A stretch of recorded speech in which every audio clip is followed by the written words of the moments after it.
میں مبلغ بنوں سنتوں کا، خوب چرچا کروں سنتوں کا۔ الحمدللہ رب العالمین والصلاة والسلام على سید المرسلین، اما بعد فاعوذ باللہ من الشیطان الرجیم، بسم اللہ الرحمن الرحیم۔ الصلاة والسلام علیک یا رسول اللہ وعلی آلک واصحابک یا حبیب اللہ۔ الصلاة والسلام علیک یا نبی اللہ وعلی آلک واصحابک یا نور اللہ۔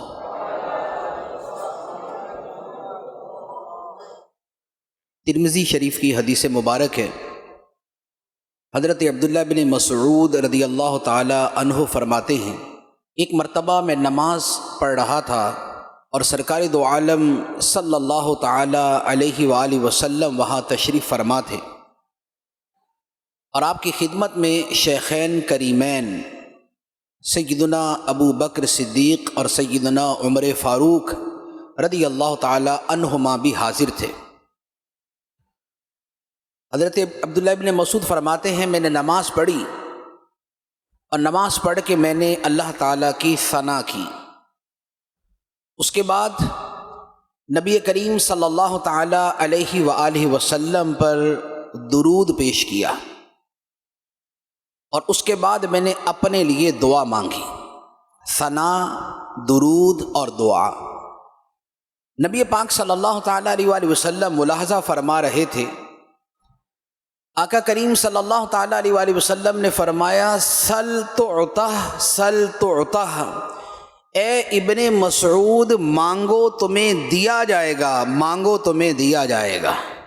صلو علی الحبیب صلی اللہ تعالی علی محمد صلی اللہ علیہ وسلم۔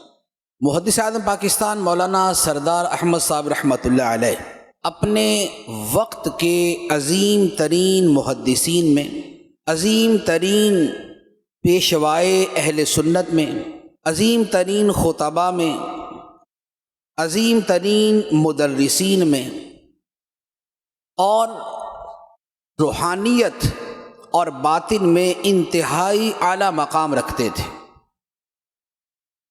ابتدائی دنیاوی تعلیم حاصل کرنے کے دوران ہی کالج کے زمانے میں حجت الاسلام مولانا حامد رضا خان علی رحمۃ الرحمن کی زیارت اور تقریر کی برکت سے دنیاوی تعلیم سے دینی تعلیم کی طرف مائل ہوئے، اور اتنی محنت سے پڑھا آپ کے اساتذہ کرام اور جن سے آپ نے فیض حاصل کیا، ان میں تین ہستیاں نمایاں ہیں۔ ایک تو اعلیٰ حضرت کے دونوں شہزادے، بڑے شہزادے حجت الاسلام مولانا حامد رضا خان علی رحمۃ الرحمن، دوسرے شہزادے مفتی اعظم ہند مولانا مصطفیٰ رضا خان علی رحمۃ الرحمن، اور تیسرے مصنف بہار شریعت صدر الشریعہ بدر الطریقہ مولانا امجد علی اعظمی رحمۃ اللہ علیہ۔ یہ تین ہستیاں ہیں جن سے آپ نے فیض پایا، جن سے علم حاصل کیا، اور علم کے اس مقام تک پہنچے کہ بریلی شریف جو دنیا بھر میں علم کا انتہائی اعلیٰ مرکز تھا اور ہے، اس بریلی شریف کے جامعہ دارالعلوم منظر اسلام میں شیخ الحدیث کے مرتبے پر فائز ہو گئے۔ وہ مسند کہ جسے اعلیٰ حضرت علی رحمہ جیسی ہستی نے شرف بخشا تھا، جہاں اکابرین دین اور اکابرین اسلام نے تدریس کے فرائض سر انجام دیے، وہاں کی سب سے اونچی مسند پر محدث اعظم پاکستان رحمۃ اللہ علیہ تشریف فرما تھے۔ تدریس کی جلیل القدر علماء پیدا کیے، پھر پاکستان بننے کے بعد پاکستان تشریف لائے، اور کچھ عرصے بعد پھر لائل پور، جسے فیصل آباد اب کہتے ہیں، فیصل آباد آ گئے، اور فیصل آباد میں آپ نے جو جامعہ رضویہ قائم فرمایا، اپنے وقت کا اہل سنت کا پاکستان کا سب سے بڑا جامعہ، اور آپ کی تدریس کا یہ عالم تھا کہ پاکستان کے کونے کونے سے طلباء اور علماء آپ سے فیض پانے کے لیے کھینچے چلے جاتے تھے۔ اور آپ کے جو شاگرد، ابھی تو شاید دنیا میں 1 یا 2 آپ کے شاگرد حیات ہیں، زندہ ہیں، بقیہ دنیا سے تشریف لے گئے، لیکن آپ کے شاگردوں کے بارے میں یہ معروف تھا اور مشاہدہ تھا کہ آپ سے فیض پانے والے ہر شخص میں چند خصوصیات لازمی طور پر پائی جائیں گی، چند خصوصیات لازمی طور پر پائی جائیں گی۔ نمبر 1، سرکار دو عالم نور مجسم صلی اللہ تعالی علیہ وآلہ وسلم کا زبردست عشق اور محبت ان کے دلوں میں ضرور ہوتی تھی۔ آپ سے جس نے چند مہینے یا 1 آدھ سال پڑھا، عشق رسول صلی اللہ تعالی علیہ وآلہ وسلم اس کے دل میں اتر جاتا تھا۔ نمبر 1۔ نمبر 2، آپ سے جنہوں نے بھی پڑھا ان کے دلوں میں سرکار غوث پاک رضی اللہ تعالی عنہ کی محبت ضرور سرایت کر جاتی تھی۔ تیسرے نمبر پہ، آپ سے پڑھنے والے ہر جید عالم اعلی حضرت امام اہل سنت کی تعلیمات پر دل و جان سے فدا ہوتے تھے۔ آپ سے پڑھنے والا ہر عالم اعلی حضرت کا عاشق، اعلی حضرت کا سچا محب، سچا نام لیوا، اور اعلی حضرت کے نام کو دنیا بھر میں پھیلانے والا ہوتا تھا۔ چوتھی خصوصیت، آپ کے جتنے بھی شاگرد جنہوں نے قریب سے فیض پایا، ان سب میں عمل کا، نماز کا، طہارت کا، تقوی کا، ورع کا، خوف خدا کا منظر اور مظہر ان کی ذاتوں کے اندر ضرور موجود تھا۔ اور ایک اور وصف جو آپ کے شاگردوں میں تھا، وہ تھا کہ سب میں دین کی خدمت کا جذبہ کوٹ کوٹ کر بھرا ہوا ہوتا تھا۔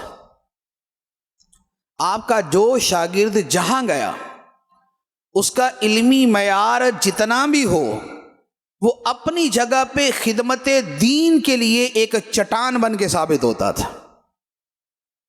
اور پاکستان کے بڑے بڑے علماء آپ کی شاگردی پر ناز کرتے ہیں اور اسے اپنے لیے شرف سمجھتے ہیں۔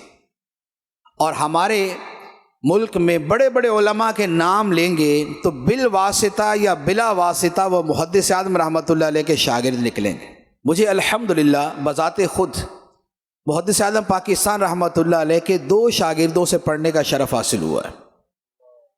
ایک مفتی عبد القیوم ہزاروی صاحب رحمۃ اللہ علیہ جامعہ نظامیہ لاہور والے، اور دوسرے شیخ الحدیث مولانا غلام نبی صاحب رحمۃ اللہ علیہ جو جامعہ رضویہ فیصلہ آباد میں شیخ الحدیث ہوا کرتے تھے۔ اور یہ دونوں ہستیاں کہ یہ وہ ہیں جو محدث اعظم کے شاگرد تھے اور جن کا بذات خود میں نے مشاہدہ کیا کہ یہ کیسے تھے۔ مفتی اعظم پاکستان مفتی عبد القیوم ہزاروی صاحب رحمۃ اللہ علیہ، ان کی ہستی وہ تھی کہ اگر کوئی شخص 2 منٹ بھی ان کے پاس بیٹھے تو اٹھتے ہوئے خدمت دین کا جذبہ لے کے اٹھتا تھا۔ 2 منٹ بھی بیٹھے، ان کا بیٹھتے ساتھ ہی بات یہ تھی، مولانا کیا ہو رہا ہے، کیا کر رہے ہو، کیا دین کی خدمت کے لیے کیا ہو رہا ہے، کوئی کتاب لکھی ہے، کوئی مدرسہ پڑھا رہے ہو، کوئی مدرسہ چلا رہے ہو، کوئی بیانات کرتے ہو، کیا کرتے ہو، ان کا موضوع سخن ہی یہ تھا۔ اور دوسرے شیخ الحدیث مولانا غلام نبی صاحب رحمۃ اللہ علیہ جن سے میں نے دورہ حدیث شریف پڑھا، ان کا معاملہ یہ تھا کہ ان کے پاس بیٹھ جائیں تو نبی پاک صلی اللہ تعالیٰ علیہ وآلہ وسلم کی محبت کی باتیں اور توکل اور قناعت اور عقیدے میں مضبوطی اور عمل اور ورع، یہ ان کی ذات میں نظر بھی آتا تھا اور ان کی گفتگو سے بھی یہی موضوع جھلکتا تھا۔ تو یہ تھے محدث اعظم پاکستان مولانا سردار صاحب رحمۃ اللہ علیہ۔ آپ کے اوپر کئی جلدوں کے اندر کتابیں علماء نے تصنیف فرمائی ہیں، اور آپ کا معاملہ یہ تھا، ایک مرتبہ حضرت علامہ مولانا فیض احمد اویسی صاحب رحمۃ اللہ علیہ بہت بڑے، ہمارے بہت بڑے عالم دین گزرے ہیں. دنیا کی تاریخ میں سب سے زیادہ کتابیں انہوں نے لکھی. مولانا فیض احمد اویسی صاحب رحمۃ اللہ علیہ نے دنیا کی تاریخ میں سب سے زیادہ کتابیں لکھی. 7,000 کتابیں جب لکھی تھی تب تک کا تو مجھے پتا ہے کہ اتنی انہوں نے مینشن کی تھی کہ اتنی لکھی. اس کے بعد کتنی لکھی وہ پتہ نہیں. اتنی کتابیں. ایک مرتبہ ان سے کسی نے سوال کیا کہ آپ کے استاد محترم محدث اعظم پاکستان مولانا سردار صاحب رحمۃ اللہ علیہ نے کوئی کتاب بھی لکھی ہے؟ تو فرمایا کہ ہاں بہت ساری لکھی. تو پوچھنے والے نے کہا کہ حضرت ہم نے تو کہیں نہیں دیکھی، تو مارکیٹ کے اندر بھی نہیں ملتی.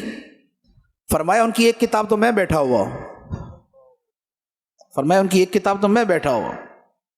محدث اعظم پاکستان نے یہ والی کتابیں لکھی ہیں، یعنی علماء تیار کیے ہیں، مصنفین، فقہا، علماء، محدثین، شیوخ الحدیث، خطبہ، جید علماء، اس کیٹیگری کے اور اس معیار کے علماء کی جو پوری کھیپ امت کو عطا فرمائی ہے. فرمایا محدث اعظم پاکستان کی یہی کتابیں. داتا صاحب رحمۃ اللہ علیہ سے محدث اعظم پاکستان علیہ رحمہ کو اتنی محبت تھی کہ مہینے میں ایک مرتبہ داتا صاحب علیہ رحمہ کے مزار پر انوار پر حاضری آپ کی پوری زندگی کا معمول تھا.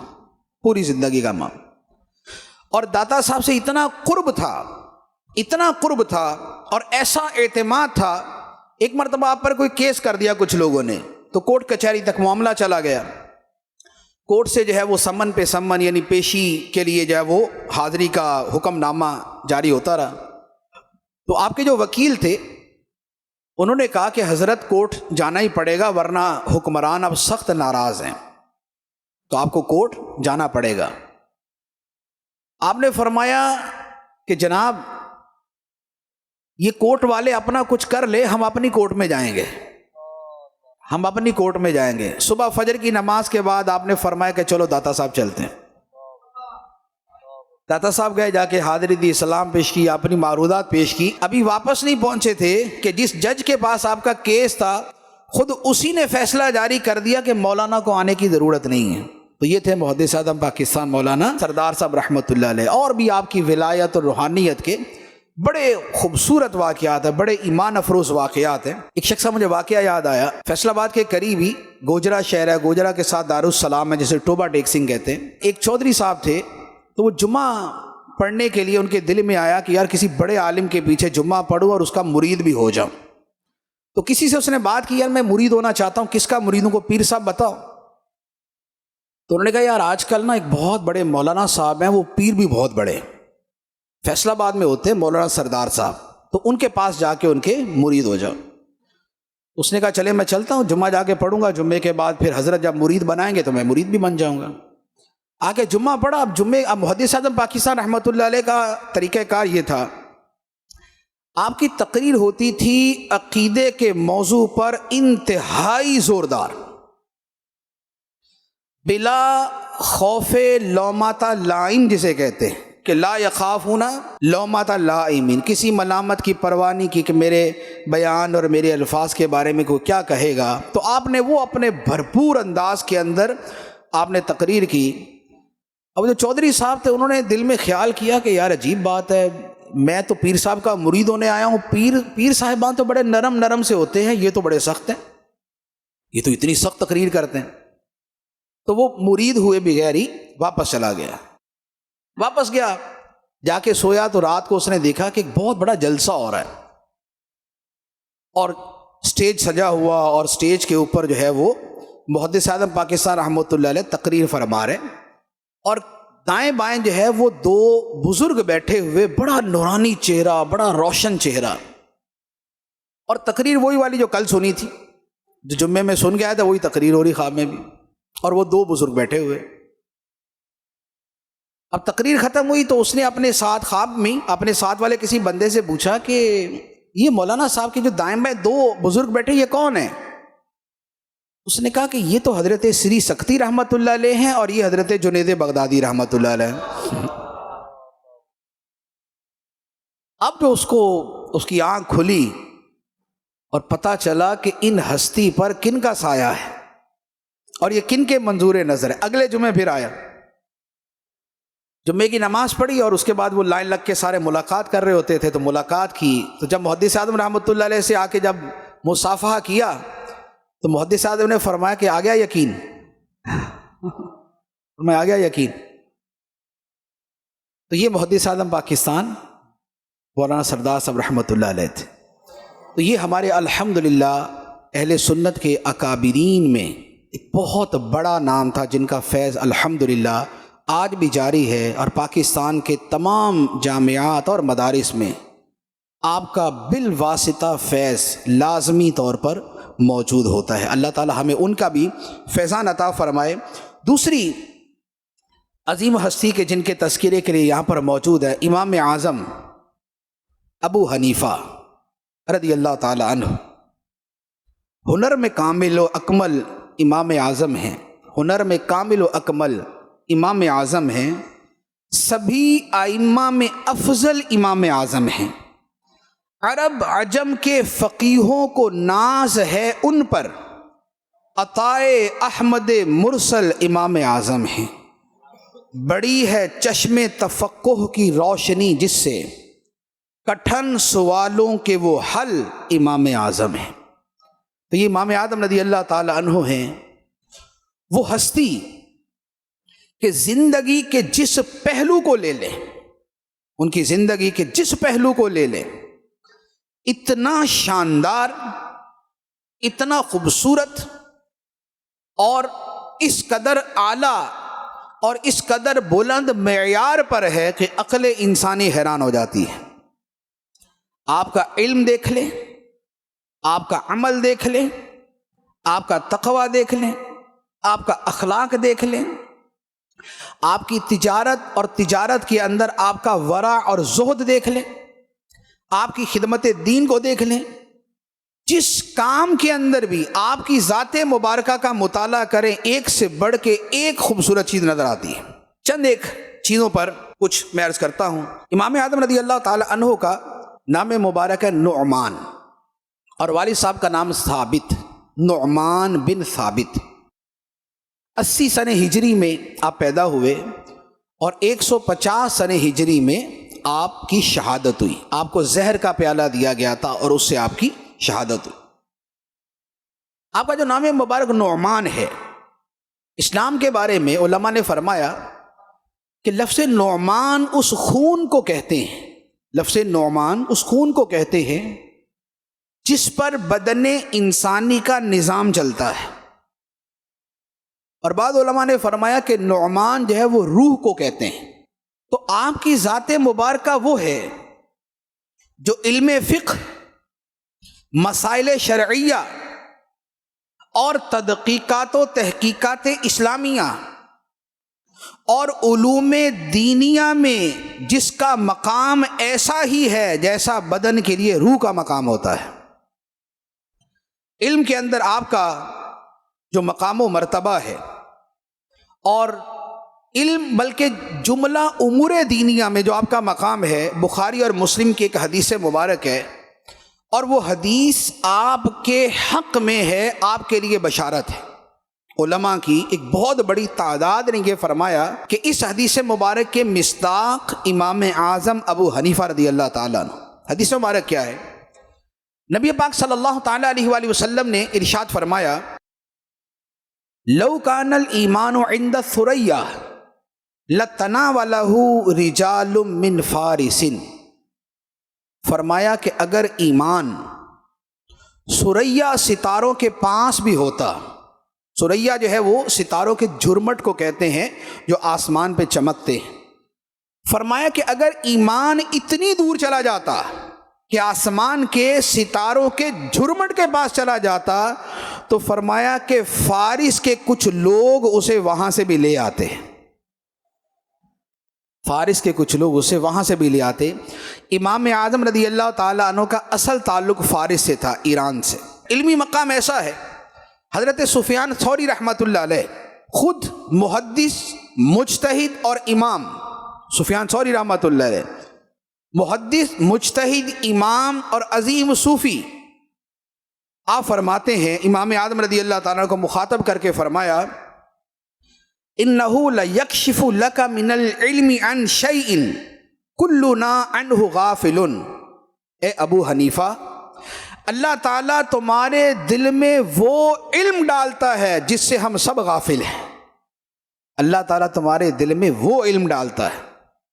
حضرت قاسم بن معن رحمۃ اللہ علیہ حضرت عبداللہ بن مسعود رضی اللہ تعالیٰ عنہ کے اولاد میں سے ہیں، عظیم فقیہ تھے۔ ان کی عادت یہ تھی حضرت قاسم بن معن کی کہ امام اعظم کی مجلس میں بڑی کثرت سے جا کے بیٹھا کرتے تھے، حالانکہ خود بھی فقیہ تھے، خود بھی بہت بڑے مفتی تھے، لیکن امام اعظم کی بارگاہ میں بار بار جاتے تھے۔ تو کسی نے کہا اتنا زیادہ آپ ابو حنیفہ کے پاس اتنا زیادہ جاتے ہیں، اس کی کیا وجہ ہے؟ آپ نے جواب دیا ما جلس الناس الی احد انفع مجالسۃ من ابی حنیفہ۔ فرمایا کہ اے لوگو، دنیا والوں نے ابو حنیفہ کی مجلس سے بڑھ کر کسی اور کی مجلس کو اتنا نفع بخش نہ پایا۔ پوری دنیا میں علمی اعتبار سے جتنا نفع امام ابو حنیفہ کی مجلس میں بیٹھنے سے حاصل ہوتا ہے، دنیا میں کسی اور کے بعد بیٹھنے سے حاصل نہیں ہوتا۔ یہ علم تھا، اور یہ سیکھنے والے کون ہیں؟ جو خود فقیہ ہیں، جو خود بہت بڑے عالم ہیں۔ اور پھر امام اعظم کی ذات مبارک وہ تھی کہ یہ علم ظاہر والے ہوں یا علم باطن والے، علم فقہ والے ہوں یا علم حدیث والے، علم تفسیر والے ہوں یا علم روحانیت والے، آپ کی بارگاہ سے ہر شخص آ کے فیض پاتا تھا۔ مفسرین علم تفسیر کا فیض پاتے، محدثین علم حدیث کا فیض پاتے، فقہا علم فقہ کا فیض پاتے، اور صوفیہ آپ سے تقوی و طہارت سیکھتے۔ ان میں ایک بہت بڑا نام حضرت داؤد طائی رحمۃ اللہ علیہ، عظیم ولی، جن کا تذکرہ جو ہے وہ کتابوں میں ملتا ہے، جن کی عظمت و شان معروف ہے۔ حضرت داؤد طائی رحمۃ اللہ علیہ آپ امام اعظم کی بارگاہ میں آتے تھے، علم سیکھتے تھے، اور آپ کے بارے میں آپ نے فرمایا، حضرت داؤد طائی نے فرمایا ذالک نجم یہتدی بہ الساری، فرمایا کہ ابو حنیفہ وہ روشن ستارہ ہے، ابو حنیفہ وہ روشن ستارہ ہے کہ جس سے چلنے والے روشنی حاصل کرتے ہیں۔ علم کی راہ پہ چلنے والے، دین کی راہ پہ چلنے والے، تقوی کی راہ پہ چلنے والے، اور معرفت کی راہ پہ چلنے والے، جن سے روشنی حاصل کرتے ہیں۔ اور حضرت سعید بن ابی عروبہ رحمۃ اللہ علیہ، یہ بھی بہت بڑے محدث اور فقیہ ہیں۔ انہوں نے فرمایا، امام اعظم کے بارے میں فرمایا لقد فتح اللہ لہذا الرجل فی الفقہ شیئا کأنہ خلق لہ۔ فرمایا کہ امام ابو حنیفہ کی یہ شان ہے کہ اللہ تعالیٰ نے فقہ میں ان کے لیے علم کو ایسے کھول دیا ہے کہ جیسے ابو حنیفہ کو اللہ تعالیٰ نے پیدا ہی فقہ کے لیے کیا ہے، جیسے اللہ تعالیٰ نے انہیں پیدا ہی فقہ کے لیے کیا ہے، ان کے لیے علم کو ایسے کھول دیا ہے۔ اور حضرت امام ظفر رحمۃ اللہ علیہ، یہ بھی امام مجتہد ہیں، یہ فرماتے ہیں، فرمایا کانا اذا تکلم، جب امام اعظم رضی اللہ تعالیٰ عنہ کلام فرماتے، کانا اذا تکلم خیل الیک ان ملکا یلقنہ، فرمایا کہ جب امام اعظم کلام کرتے تو دیکھنے والے تجھے یوں لگے گا کہ جیسے ان کے پاس کوئی فرشتہ کھڑا ہے اور فرشتہ ان کے دل کے اندر علم ڈال رہا ہے، جیسے فرشتہ ان کے دل میں علم ڈال رہا ہے۔ ایسا صاف ستھرا اور نقی اور صفی اور ایسا اعلیٰ اور روشن علم آپ اپنی زبان سے ادا فرماتے تھے۔ اور یہ کیوں نہ ہو کہ امام اعظم رضی اللہ تعالی عنہ پر بطور خاص سرکار دو عالم صلی اللہ تعالی علیہ وآلہ وسلم کی نظر کرم تھی۔ حضور داتا گنج بخش علی حجویری رحمۃ اللہ علیہ کشف المحجوم میں فرماتے ہیں کہ میں نے ایک مرتبہ خواب دیکھا کہ نبی پاک صلی اللہ تعالیٰ علیہ وآلہ وسلم تشریف لا رہے ہیں باب بنی شیبہ سے، مکہ خانہ کعبہ کے پاس جو باب بنی شیبہ ہے اس کے پاس سے تشریف لا رہے، اور آپ کے پہلو میں ایک سفید داڑھی والے بزرگ ہیں، ایک سفید داڑھی والے بزرگ ہیں، لیکن نبی پاک علیہ الصلوۃ والسلام نے ان کو ایسے پکڑا ہوا ہے کہ جیسے کسی چھوٹے سے بچے کو پکڑتے، جیسے بچے کو بڑی شفقت سے، بڑے لاڈ سے، بڑی محبت سے پکڑتے، تو نبی پاک علیہ الصلوۃ والسلام نے وہ سفید داڑھی والے بزرگ کو اس طرح پکڑا ہوا۔ تو میں نے عرض کی یا رسول اللہ یہ کون ہیں جن پہ اتنی شفقت ہے، جن کے ساتھ اتنا پیار فرما رہے، یہ کون ہیں؟ نبی پاک صلی اللہ تعالیٰ علیہ وآلہ وسلم نے ارشاد فرمایا، اے علی، داتا صاحب کا نام علی تھا، فرمایا اے علی، یہ تیرے ملک کا امام ابو حنیفہ ہے، یہ تیرے ملک کا امام ابو حنیفہ ہے۔ تو نبی پاک صلی اللہ تعالیٰ علیہ وآلہ وسلم کی نظر شفقت اور نظر کرم جن پر یوں ہر آن رہتی تھی، تو اللہ تعالیٰ نے علوم کے اندر ان کو ایسا مقام عطا فرمایا۔ مجدد عرب ثانی رحمۃ اللہ علیہ، امام ربانی مجدد عرب ثانی رحمۃ اللہ علیہ، نقشبندیوں کے عظیم پیشوا، آپ فرماتے ہیں کہ میں نے نگاہ کشف سے دیکھا، حالت کشف میں جو فقہ حنفی ہے، جو امام اعظم کی فقہ ہے وہ، اور جو دیگر ائمہ کی فقہ ہے، امام مالک، امام شافعی، امام احمد، جو ان کی فقہ ہے، تو میں نے دیکھا کہ امام اعظم کی فقہ یہ ایک عظیم دریا کی صورت میں ہے، ایک دریا ہے جو رواں ہے، علم کا دریا جاری ہے، فقہ کا دریا جاری ہے۔ اور فرمایا کہ جو باقی ائمہ ہے ان کی جو میں نے فقہ دیکھی تو وہ مجھے نہروں کی صورت میں چھوٹی چھوٹی نظر آئی۔ اشارہ کس طرف ہے؟ یہ ایک تو یہ ہے کہ علم کے اندر جو مقام امام اعظم کا ہے وہ کسی اور کا نہیں، اور دوسرا دنیا میں جتنی مقبولیت اور جتنے پیروکار امام اعظم کو ملے اتنے کسی اور امام کو نہیں ملے۔ سب سے زیادہ دنیا میں تقلید کرنے والے امام اعظم ابو حنیفہ رحمۃ اللہ علیہ کی ہے، جو فقہ حنفی میں تقلید کرتے ہیں۔ اعلیٰ حضرت علیہ رحمہ اپنے مشہور سلام رضا میں آپ فرماتے ہیں، شافعی، مالک، احمد، امام حنیف، شافعی، مالک، احمد، امام حنیف، چار باغ امامت پہ لاکھوں سلام۔ شافعی، مالک، احمد، امام حنیف، چار باغ امامت پہ لاکھوں سلام، کاملان طریقت پہ کامل درود، حاملان شریعت پہ لاکھوں سلام۔ تو یہ امام اعظم رضی اللہ تعالیٰ عنہ ہے۔ تو یہ آپ کا علمی جو مقام تھا یہ میں نے اس کے حوالے سے تھوڑا سا عرض کیا۔ اب آپ کی زندگی کے جو پہلو ہیں وہ تو چونکہ بہت سارے ہیں، صرف ایک یا دو جو ہے وہ میں بس عرض کرتا ہوں واقعات۔ آپ کا جو کردار اور آپ کا جو عمل تھا وہ کیسا تھا؟ حضرت عبداللہ بن مبارک رحمۃ اللہ علیہ، عظیم محدث اور عظیم مجتہد، انہوں نے حضرت سفیان ثوری سے کہا کہ امام ابو حنیفہ رحمۃ اللہ علیہ غیبت کرنے سے بہت دور تھے، غیبت کرنے سے بہت دور تھے، اور فرماتے ہیں کہ میں نے پوری زندگی میں امام ابو حنیفہ کی زبان سے کسی مخالف کی بھی غیبت نہیں سنی، کسی مخالف کی بھی غیبت نہیں سنی۔ تو جب حضرت سفیان ثوری رحمۃ اللہ علیہ نے یہ فرمان سنا، یہ بات سنی، تو کہنے لگے اللہ کی قسم ابو حنیفہ بہت عقل مند تھے، وہ اپنی نیکیوں پر کوئی ایسا عمل مسلط نہیں کرنا چاہتے تھے جو ان کی نیکیوں کو ضائع کر دے، وہ اپنی نیکیوں پر کوئی ایسا عمل مسلط نہیں کرنا چاہتے تھے جو ان کی نیکیوں کو ضائع کر دے۔ اچھا، ایک اور دوسرے بزرگ ہیں حضرت زامورہ رحمۃ اللہ علیہ، وہ فرماتے ہیں کہ امام اعظم ابو حنیفہ رضی اللہ تعالیٰ عنہ کی زبان مبارک بڑی سچی تھی، اور کبھی کسی کا ذکر برائی کے ساتھ نہ کرتے تھے۔ ایک مرتبہ ان سے کہا گیا، امام اعظم سے کہا گیا کہ حضور لوگ آپ پر اعتراض کرتے ہیں، آپ پر مختلف قسم کے اعتراضات آپ پہ لگاتے ہیں، آپ کبھی ان پر اعتراض نہیں کرتے۔ آپ پر تو بہت سے لوگ اعتراض کرتے ہیں، آپ کبھی کسی پر اعتراض نہیں کرتے۔ تو آپ نے کیا جواب دیا؟ آپ نے فرمایا ذالک فضل اللہ یؤتیہ من یشاء، یہ اللہ کا فضل ہے جسے چاہے عطا فرما دے۔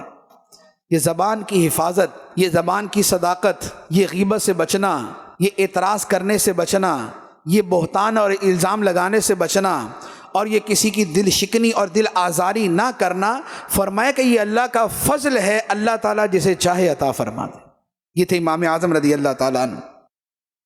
آپ کے بارے میں ایک بڑا جامع قسم کا کلام جو ہے وہ امام ابی یوسف رحمۃ اللہ علیہ نے فرمایا۔ امام ابی یوسف رحمۃ اللہ علیہ قاضی القضات تھے، قاضی القضات چیف جسٹس۔ اس وقت پوری دنیا میں جہاں پر بھی اسلامی حکومت تھی وہ خلیفہ تھے ہارون رشید، مشہور خلیفہ ہارون رشید، ان کی طرف سے جو چیف جسٹس تھے وہ امام ابو یوسف رحمۃ اللہ علیہ تھے۔ ایک مرتبہ ہارون رشید نے کہا کہ اے امام ابو یوسف، مجھے آپ اپنے استاد محترم کا کچھ کردار بتائیں، کچھ ان کی زندگی کے بارے میں بتائیں کیسی تھی۔ امام ابو یوسف نے جو اخلاق اور جو کردار بیان کیا ہے وہ ذرا آپ سنیں۔ اور ایک لفظ ہوتا ہے عالم ربانی۔ عالم ربانی کا مطلب ہے وہ عالم کہ جس نے رب کے ساتھ لو لگا لی، وہ عالم جس نے رب کے ساتھ لو لگا لی، بڑا خالص اعلیٰ درجے کے علم عمل والا جو عالم ہوتا ہے اسے عالم ربانی کہتے ہیں۔ امام ابو یوسف رحمۃ اللہ نے کیا تعارف کروایا؟ فرمایا کہ امام ابو حنیفہ حرام چیزوں سے خود بھی بچتے اور دوسروں کو بھی بچانے کی شدید کوشش کرتے تھے، بغیر علم کے دین میں کوئی بات بھی کہنے سے ڈرتے تھے، اللہ تعالیٰ کی عبادت میں انتہائی مجاہدہ کرتے، دنیا داروں سے دور رہتے، کبھی کسی کی خوشامد نہ کرتے، اکثر خاموش رہتے، دینی مسائل میں غور و فکر کیا کرتے، علم و عمل میں بلند رتبہ ہونے کے باوجود عاجزی اور انکساری کے پیکر تھے۔ جب ان سے کوئی مسئلہ پوچھتا تو قرآن و سنت کی طرف رجوع کرتے، قرآن و سنت میں اگر جواب نہ ملتا تو حق طریقے پر قیاس کرتے، اپنے نفس اور اپنے دین کی حفاظت کرتے، اور راہ خدا میں علم اور مال دونوں خوب خرچ کرتے۔ ان کا نفس تمام لوگوں سے بے نیاز تھا، لالچ اور حرص کی طرف ان کا میلان نہ تھا، غیبت کرنے سے بہت دور تھے، جس کا بھی ذکر کرتے بھلائی کے ساتھ ذکر کرتے۔ جب یہ اوصاف بیان کیے تو خلیفہ ہارون رشید نے کہا کہ صالحین کے اخلاق ایسے ہی ہوتے ہیں، صالحین کے اخلاق، نیک لوگوں کے اخلاق ایسے ہی ہوتے ہیں۔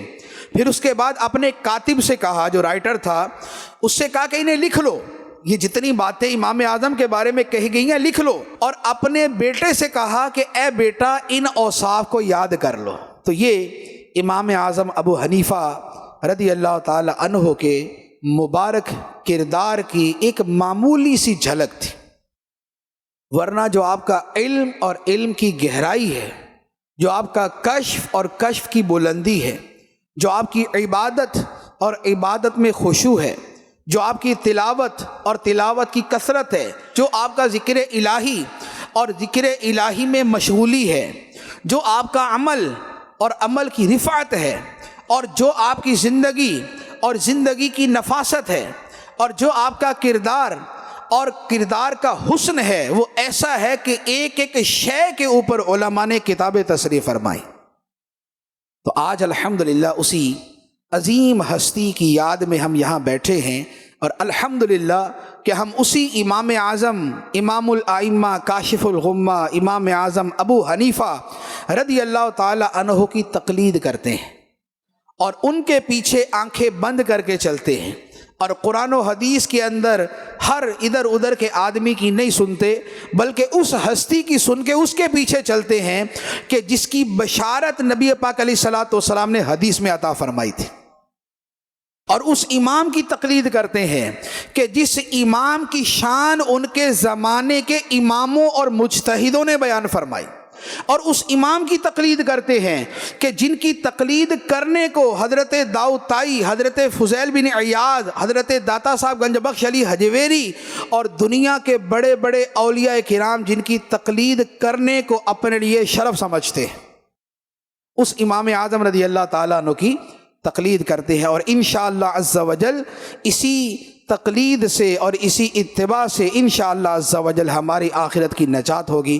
اللہ تبارک و تعالی ہمیں اپنے ان بزرگوں کی سچی عقیدت و محبت عطا فرمائے، آمین بجاہ النبی الامین صلی اللہ علیہ وسلم۔